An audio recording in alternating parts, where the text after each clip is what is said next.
Assalamualaikum warahmatullahi wabarakatuh. Saya Aska Katrandia dengan NIM 201110224139195. Di sini saya akan meresum materi pertemuan 10. Di sini pada materi pertemuan 10 yaitu membahas tentang konsep gizi seimbang. Jadi konsep gizi seimbang itu menurut Al-Quran dan hadis jiwa manusia sebagaimana tubuh membutuhkan makanan yang baik. Untuk itu Allah Subhanahu wa taala dalam Al-Quran menegaskan urgensi gizi yang bersih dan sehat bagi jiwa manusia.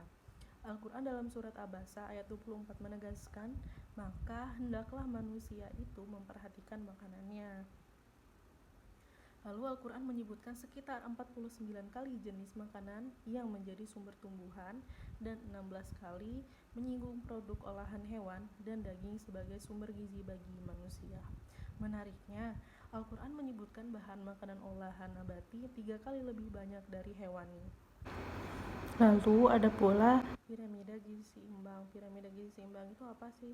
Jadi itu tuh isinya tentang makanan-makanan yang harus kita konsumsi untuk menjaga keseimbangan gizi dalam tubuh kita. Di Indonesia tuh namanya tumpeng gizi seimbang namanya, jadi lebih gaul aja gitu. Jadi pada tumpeng gizi seimbang ini ada tingkatan pertama, kedua, ketiga, dan juga keempat. Lalu ada tingkatan kelima dan tingkatan puncak. Tingkatan pertama ini adalah isinya tuh menjaga berat badan ideal dan rutin olahraga. Jadi kedua unsur tersebut sangat mempengaruhi kualitas hidup sehat kita.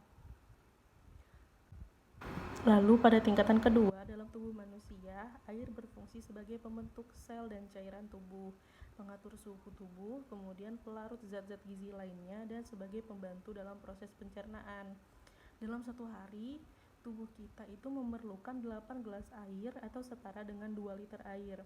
Sebenarnya tidak berpatokan pada 8 gelas air itu aja.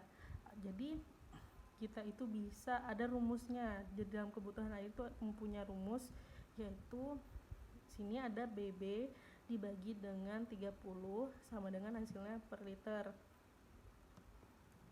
Lalu ada tingkatan 3.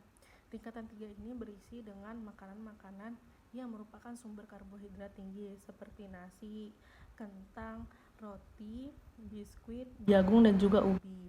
Makanan-makanan tersebut itu biasanya disebut dengan makanan pokok yang biasanya dikonsumsi 3 hingga 8 porsi sehari.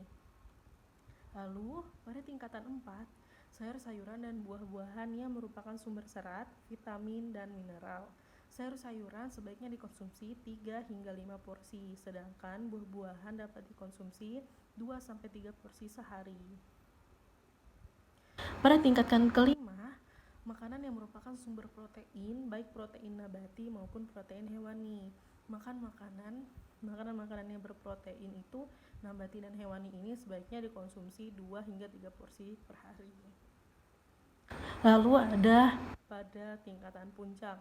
Jadi pada posisi puncak ini makanan-makanan yang harusnya itu dalam mengonsumsinya itu tuh harus dibatasi gitu. Karena tingkat kebutuhan akan makanan-makanan tersebut tuh sangat rendah. Jadi kita itu tuh pada tingkatan puncak ini makanan-makanan yang emang harusnya dibatasi dalam mengonsumsinya. Makanan-makanan tersebut tuh adalah garam, gula, dan minyak. Lalu ada 10 kebiasaan dan juga hal-hal yang harus dilakukan dalam menjaga keseimbangan gizi. Pertama, biasakan mengonsumsi aneka ragam makanan pokok. Kedua, batasi konsumsi panganan manis, kemudian asin dan juga berlemak. Nah, yang ketiga, lakukan aktivitas fisik yang cukup dan pertahankan berat badan ideal.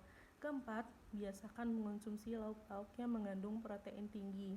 Kelima, cuci tangan pakai sabun dengan air mengalir.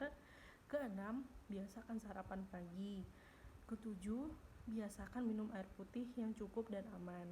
Dan juga ada kedelapan, banyak makan buah dan juga sayur-sayuran. Kesembilan, biasakan membaca label pada kemasan pangan. Dan ke-10, syukuri dan juga nikmati aneka ragam makanan yang kita konsumsi. Lalu ada juga nih yang namanya isi piringku atau piring makananku. Itu tuh isi piringku ini sajian sekali makan, yang dimana sebagai panduan untuk menunjukkan sajian makanan dan minuman pada setiap kali makan, misalkan sarapan, makan siang, dan juga makan malam. Jadi manfaat penerapan gizi seimbang ini apa sih sebenarnya? Manfaatnya itu untuk membantu setiap individu memenuhi gizinya setiap hari dengan porsi yang ideal. Jadi lebih mudah terhindar dari berbagai penyakit. Itu saja dari saya, kurang lebihnya mohon maaf. Terima kasih. Wassalamualaikum warahmatullahi wabarakatuh.